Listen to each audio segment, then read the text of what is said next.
Witches, witches, witches, witches!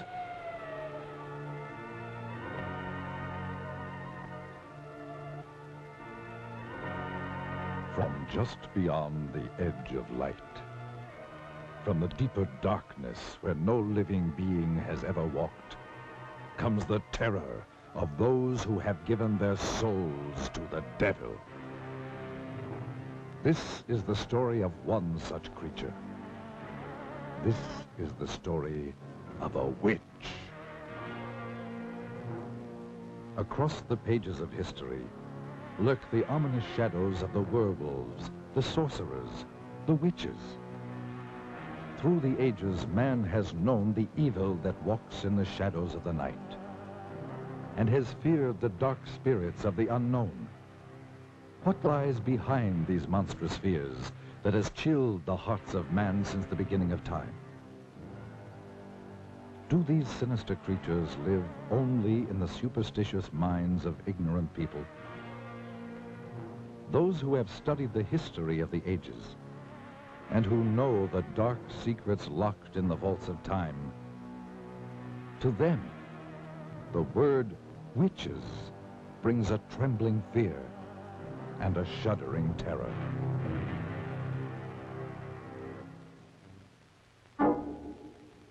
Great minds have sought to explain these things, and in the great museums of the world hang the work of the master artists of another age, giving mute testimony to the horrors of sorcery and witchcraft as they saw it in their day. To tell you this hideous tale, and to better help you understand these murderous creatures, let's go back 500 years, for that will bring us back to the time known as the Dark Ages, when the witches held much of Europe in their black grip of fear. And let us study some of the paintings by the great master artists who lived in the age of witchcraft. And through their eyes and the genius of their art, let us try to understand these strange creatures and the evil forces behind them. In the old books, we read that a witch is one who has given his soul to the devil. To do this, they must renounce God and all other things that are decent and good. It is said that they make a pact with Satan written in their own blood. In return for this evil deed, the devil gave them supernatural powers of magic and evil. They could make their bodies disappear or change into any kind of beast or animal at will. They were given the power to cast their ominous shadows across the lives of others. They could cast evil spells upon their victims, causing them to go blind or lose the use of their limbs, or even lose their minds. They could turn their victims' lives into nightmares of hell. For the devil is their master, and they must go forth upon the earth serving only the powers of evil. The witches would meet in the night at a prearranged rendezvous, usually in old secret dungeons or in the black depth of a forest. These meetings were called sabbats and were always held during the night, for the devil's greatest power was believed to be from sundown to cockcrow. And many of the finest paintings by the great artists of that period tell the story more eloquently than words of the strange and evil things that took place at the Sabbat. The witches would appear for this sinister ritual in the form of all kinds of hideous creatures, such as beasts or birds, or half beast and half human. They would begin by celebrating what was known as the Black Mass, which was always conducted by some ex-leader of the church who had renounced God to serve the devil. The Black Mass will live in infamy forever. For here, some of the most terrible criminal acts took place, such as the slaying of children, whose warm blood was offered up as a sacrifice to Satan. Then their bodies were thrown to the dogs, or roasted and eaten by the witches. Following this ritual, the entire gathering would throw themselves into the most depraved orgies of filth and obscenity conceivable to the human mind. But to these evil, perverted creatures, it was all terribly exciting, and it provided an excuse for their unbridled lust and perverted sex. The fact that it had to be carried out in utmost secrecy made it all the more thrilling. Yet those same evil, murderous creatures who changed their bodies into all sorts of hideous beasts and engaged in those unbelievable rituals by night, lived by day as ordinary human beings, such as shopkeepers, housewives, or farmers. And as the years went on, the witches continued their murderous assault upon the people. And it is said that they called forth all the legions of the dead to battle for the souls of the living. For this is the goal of the devil. From the beginning of the 13th century through the 18th century, witchcraft ran rampant through Europe and was practiced with all of its blasphemous and obscene rituals.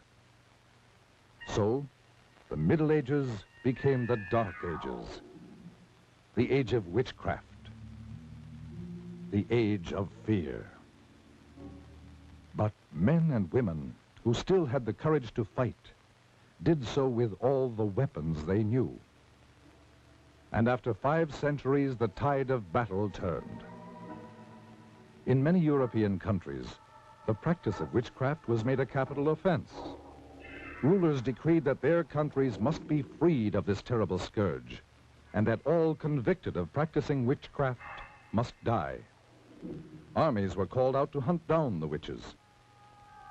The fear was so great that entire villages said to be infested by witches were put to the torch. The old records tell of flames rising high into the night sky and hideous creatures streaking across the burning heavens, screaming foul obscenities. When confronted with death, many of the treacherous witches confessed to the most hideous crimes. Even the hardened soldiers who were trained to kill turned away sickened by some of their terrifying confessions. One group of witches alone confessed to the murdering of over 2,000 babies and small children, bought from the brothels and slums of the big cities. At last, the witches were no more. Old superstitions and taboos had yielded to the powers of light and knowledge. We, who live in the light of the 20th century, see the witch only in fantasy, as a hideous old woman sailing through the night sky on her broomstick. We are certain that these murderous creatures who walked the world in the Dark Ages, committing their atrocious crimes and casting their evil spells, never really existed, except in the twilight zone of the mind. But are we mistaken? From deep beyond the edge of light, from somewhere out there beyond the grave, beyond the dimensions of life, do these ominous creatures still exist? Let us see.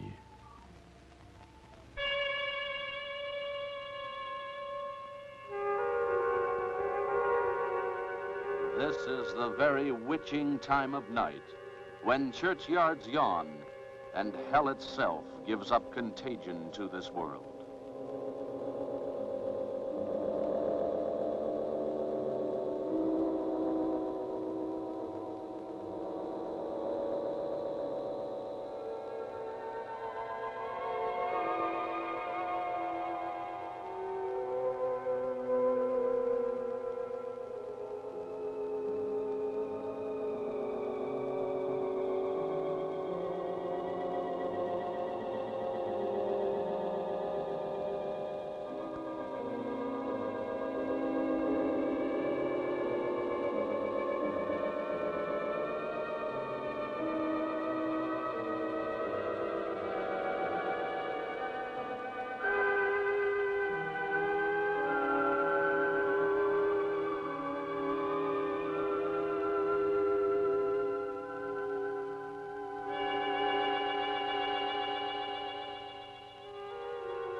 If I could have known of the strange and haunting experience that was waiting for me, I never would have driven any further into the hill country of central Texas.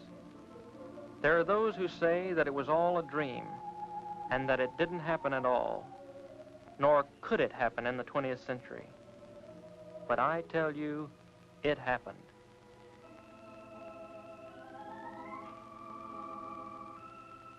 Perhaps you will be able to believe it if I tell you about where it happened and the people who lived there.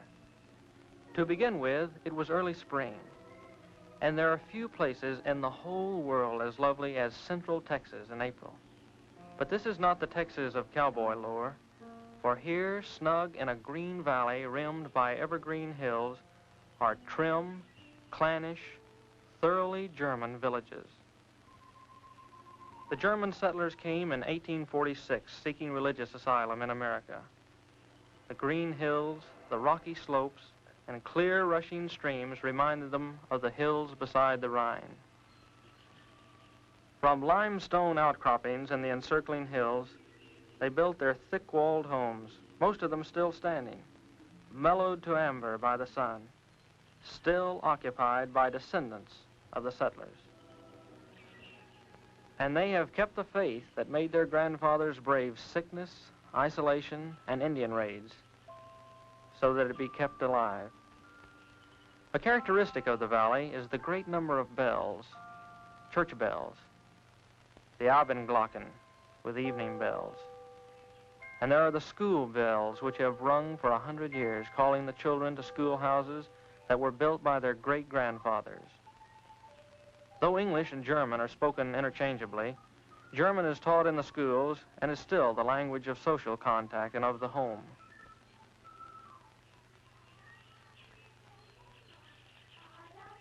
And they sing in German.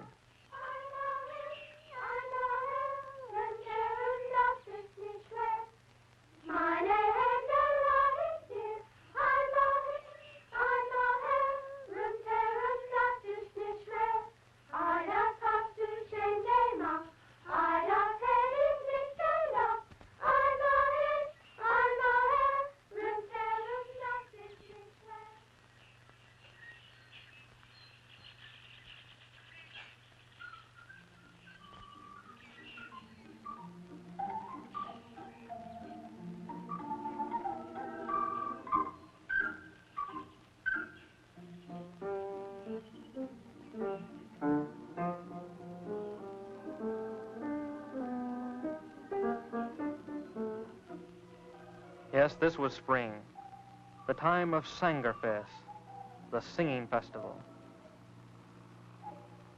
I was trying to get to the village of Luckenbach, where a singing festival was in progress.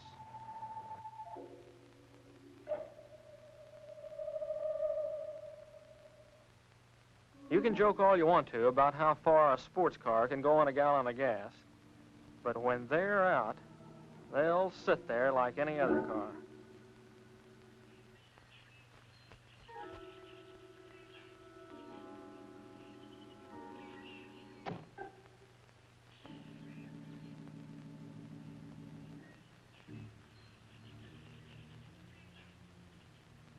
I was already late, so I decided to leave the car and walk into the village. This was the last day of the singing festival, and the last day I could take away from college.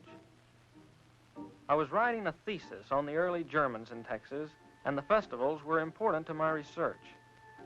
As I walked through the countryside toward the village, I thought to myself how lucky these people were to live in such peace and unspoiled beauty. And yet, as I approached the old burr mill on the outskirts of the village, an ominous feeling crept over me. It seemed as if the dark shade trees above the mill race were about to swallow me up and take me back 100 years, as indeed they soon would.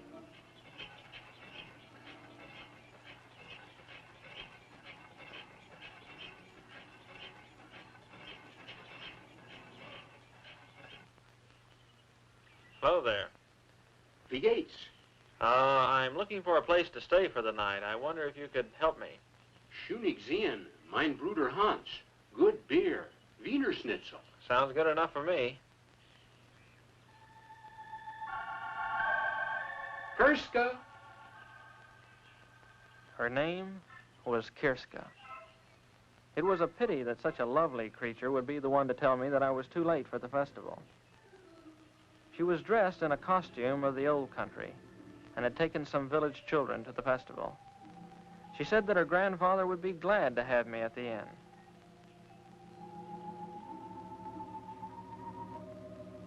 As we turned to go, I couldn't help thinking that the old miller could help me in my search, so I turned to him. He seemed pleasant enough as I asked him if he could help me. But when I mentioned the words superstitions and witchcraft, he simply turned and continued with his grinding.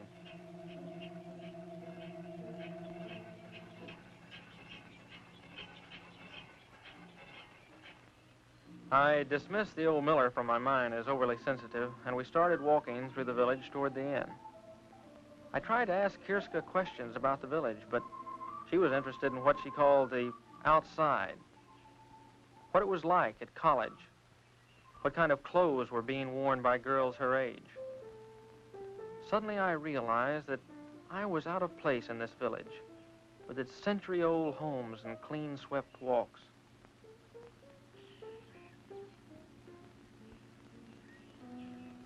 But as we approached the inn, her mood changed.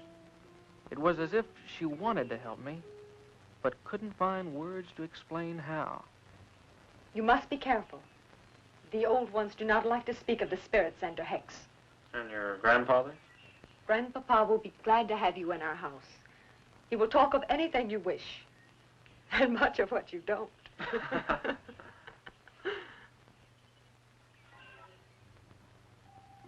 That evening, after a good German dinner by the fire, Hans Schunig, the innkeeper, puffed on his pipe and tried to find words to answer my questions.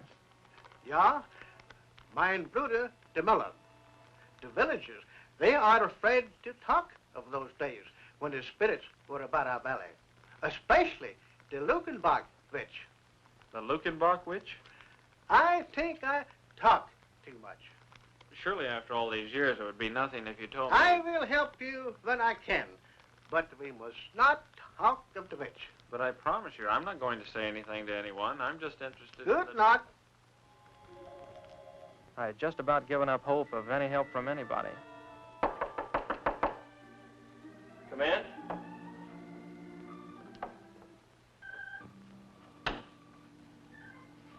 This water is fresh from the well. Thank you. Oh, do you have to go? I mean, well, I'm not having too much luck with the others, and I thought someone younger might be able to help. Someone like you. More help? With my thesis. I'm doing research for a thesis. They want to help you. If they could be sure it was the German immigration you were writing about.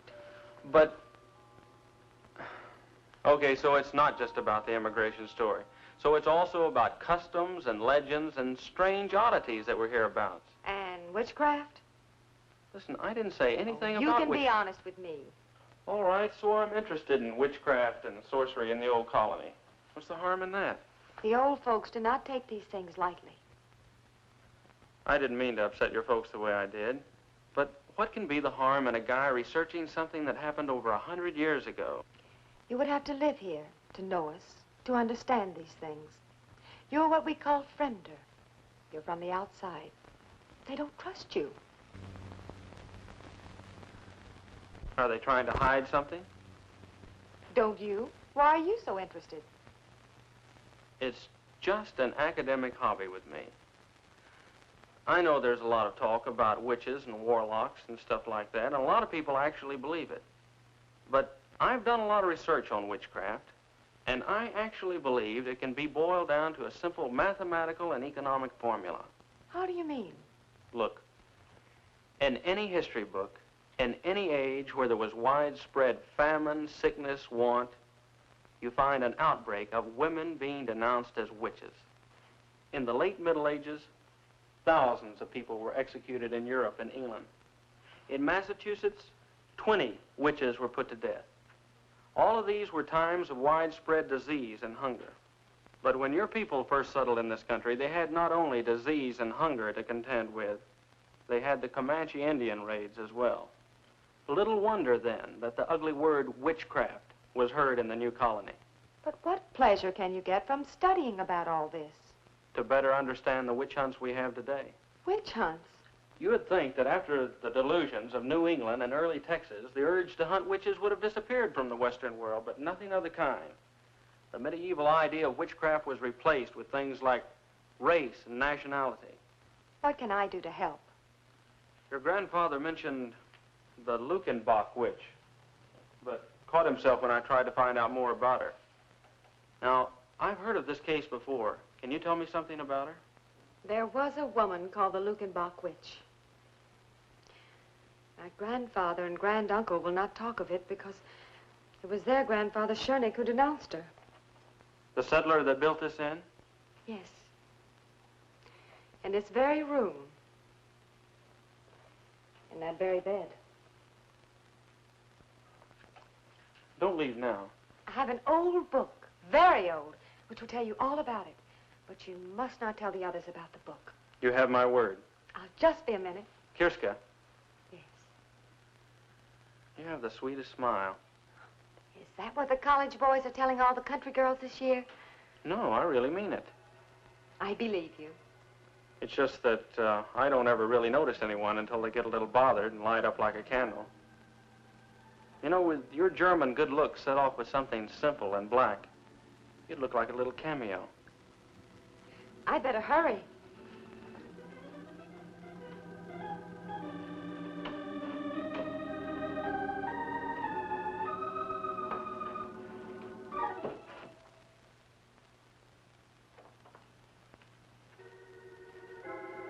As I finished my packing, I actually felt that my luck was changing for the better. Just how much better, I couldn't describe. You'd have to see her.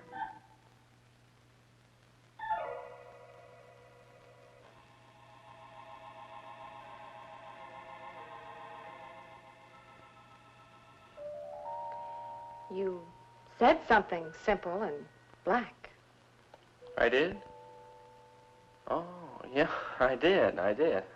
Shouldn't you close the door? Yes. Yes, of course.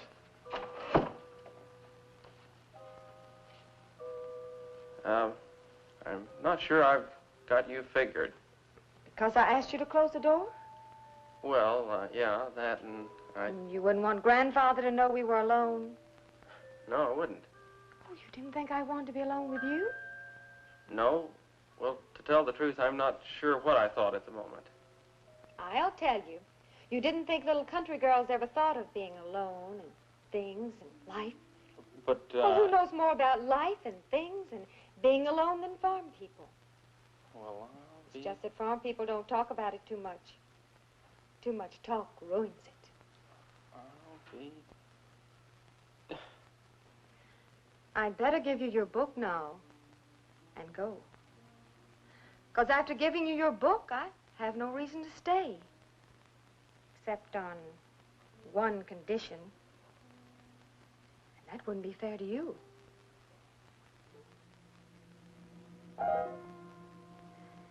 Good night, Fremder.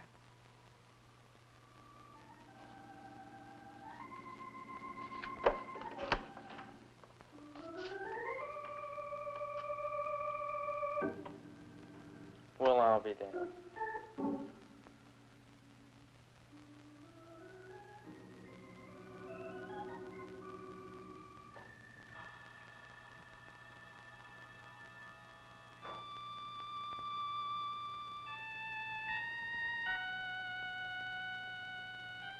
The early Germans in Texas. To understand and properly know how witchcraft and suspicion raised its ugly head in the early colony, remember that in the first year of the settlement, typhoid, sleeping sickness, and other bitter hardships were climaxed by an epidemic that took the lives of 200 of the 600 settlers. The villagers looked for someone on whom to blame the troubles. What better subject than the widow who walked by moonlight? The widow who was too aloof to speak to the women of the village. The widow who caused the whispers about a clandestine affair with the innkeeper Schoenig.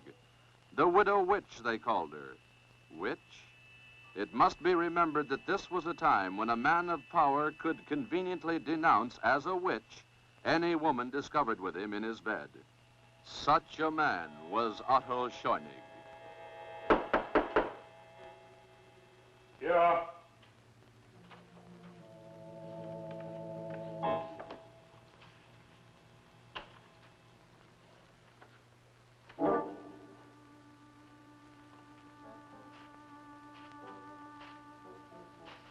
Well, Otto? Well, widow? What excuse is it this time, Otto? What excuse? I have asked you to give me more time, woman. I have given you time enough. You must decide between us.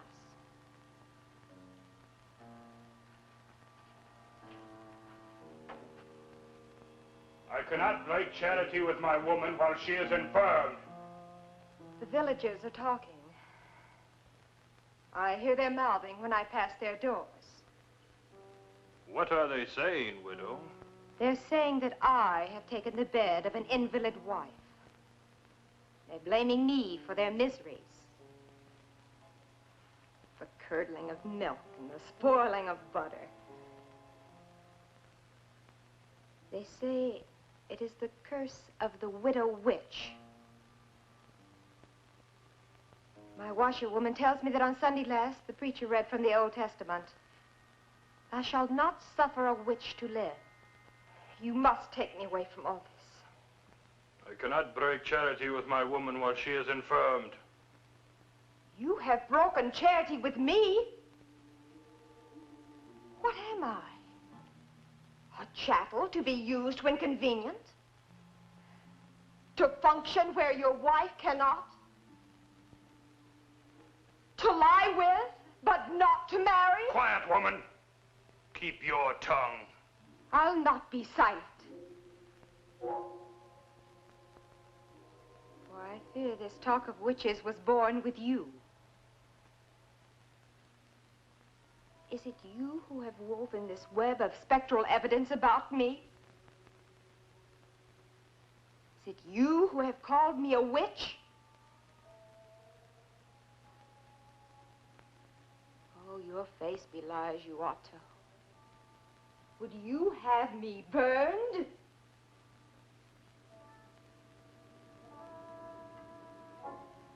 Yes. Yes. Witches are for burning. No! No! Stop your shouting, woman. Let her hear me.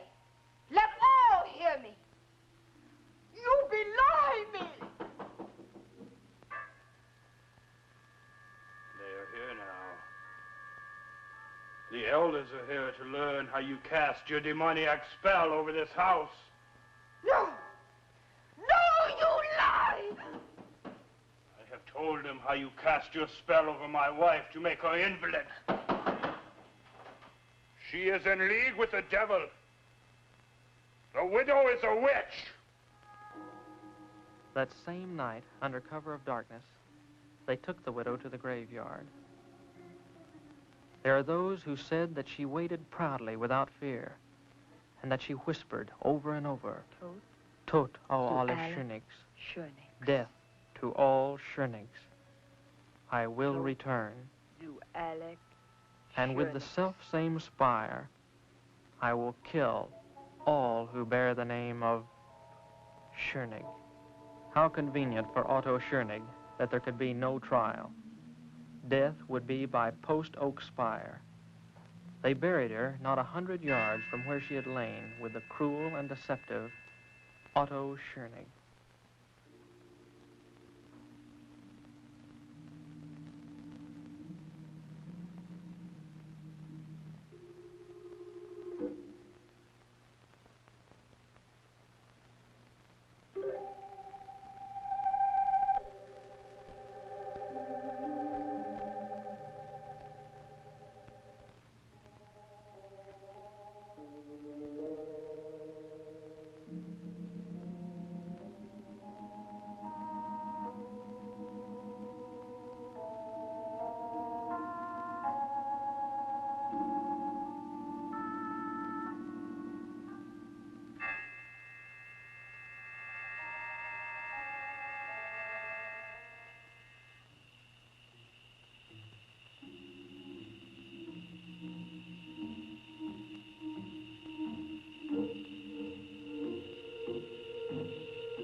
there it was, the mummified face of the widow, with eye sockets staring.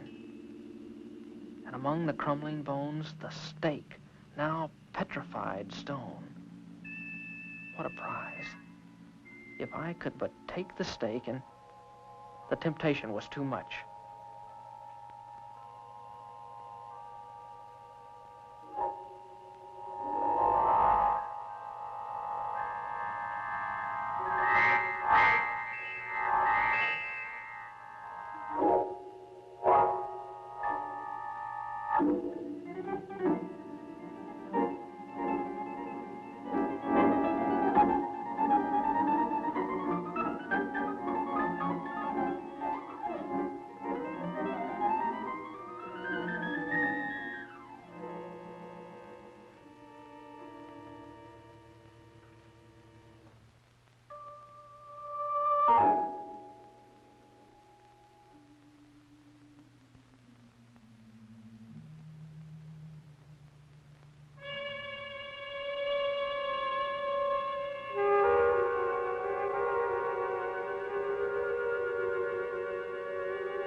and won by water.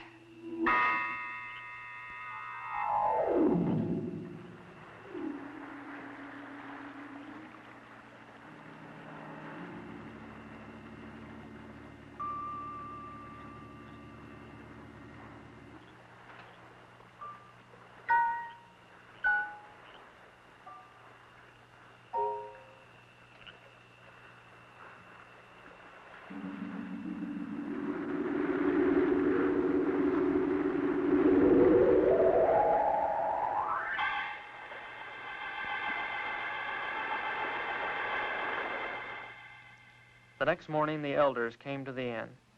They had fished the body of the miller out of the blood-soaked mill pond. There was no question of what had happened, for they had also discovered the empty grave of the witch.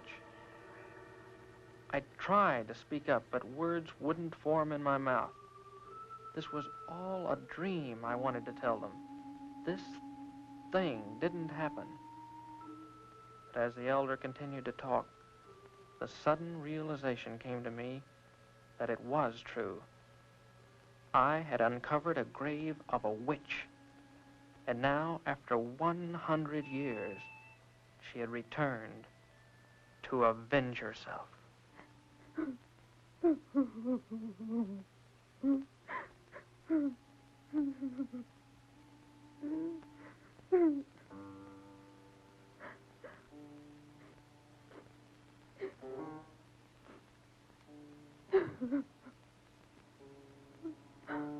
The elder warned that no one should leave or enter the village until the witch be found and return to her grave.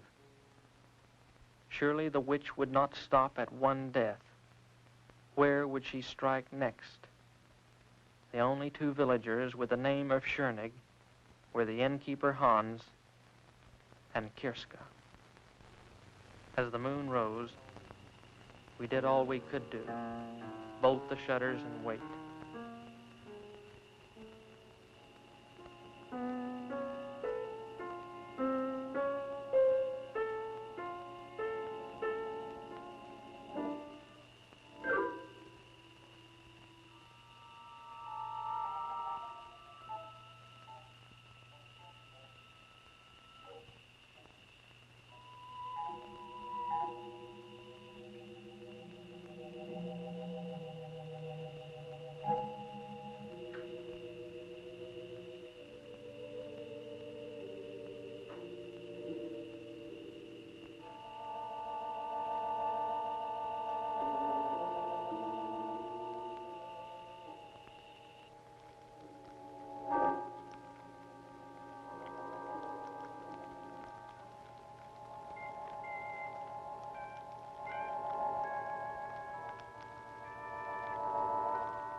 And won by fire.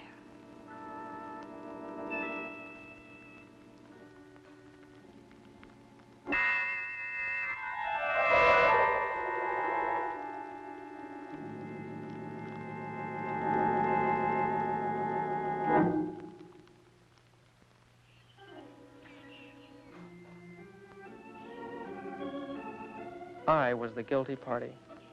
Just as surely as if I had held the stake, I had killed them. I could no longer contain my guilt. And yet, some kind of power kept me from speaking up. It was as if I was hexed by the witch herself. I made up my mind to find the witch and stop the killing. The librarian must have wondered at my strange questions. Under the guise of research, I asked her if there was some place people could hide in the hills by day, maybe some place where they went to during the Indian raids. Yes, she could help me.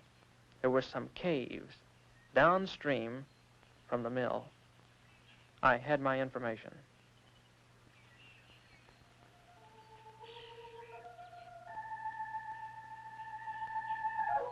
And so that night, as the moon bathed the hills with light, I crossed the mill race and headed toward the caves downstream.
As I watched, fascinated by this beautiful creature, I couldn't believe that here was a vengeful witch who had murdered 2 and was sworn to kill a 3rd. For a moment, I felt sorry for her. This lonely nymph, whose friends were water snakes in the moon. And she seemed to know every sound of the night.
As her eyes met mine, all thoughts of capture or punishment of the witch drained from my mind.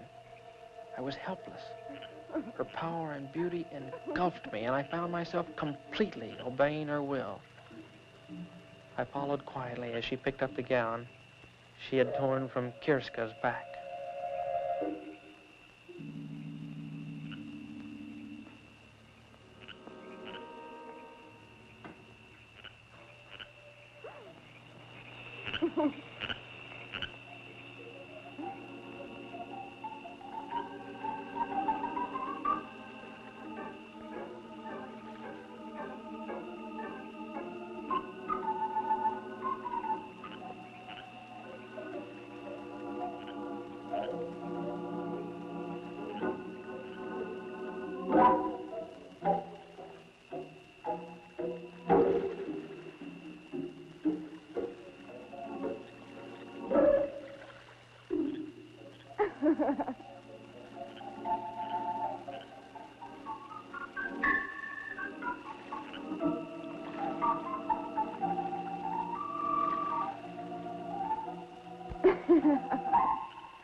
one by water, one by fire.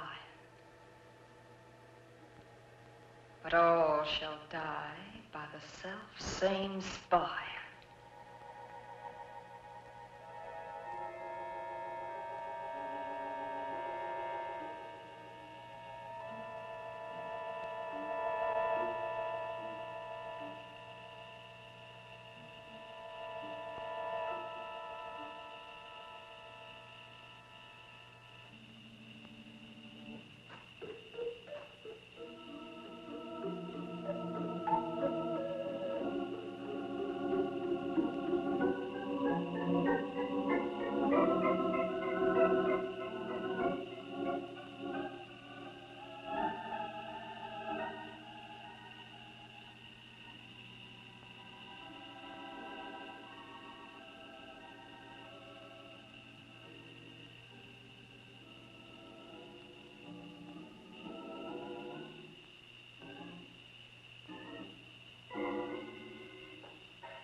Later, in the cold gray light, I spread the dirt over the widow.